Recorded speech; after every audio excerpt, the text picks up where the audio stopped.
Bovan, je ne suis pas d'accord. Tu as passé le temps à favoriser le Togo dans cette compétition. La famille, observez bien cette vidéo-ci. Et après, on en parle.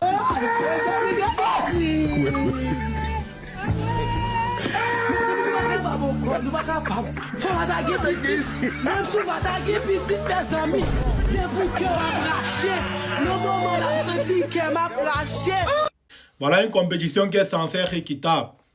On a vu les Togolais en bas en commentaire dire que MK Michel avait les écouteurs.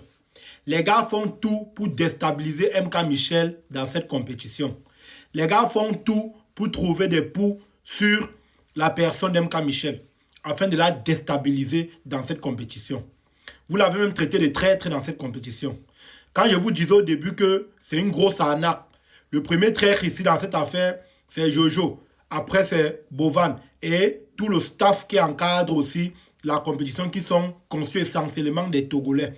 Voilà le monsieur Togolais qui a été favorisé dans la compétition que aujourd'hui, lors des jeux, le gars regarde et on lui montre et on lui dit la bonne réponse pour qu'il puisse choisir afin de passer.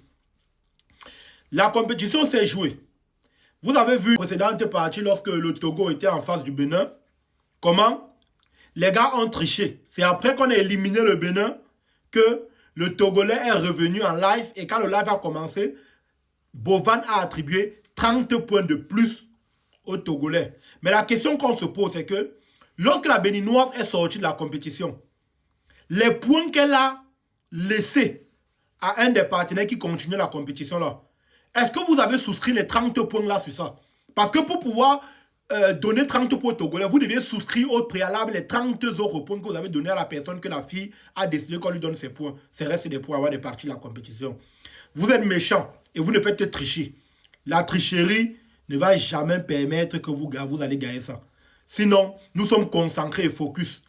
En tout cas, c'était les dieux du Zanza. Abonnez-vous, likez, partagez pour ne pas perdre les prochaines vidéos.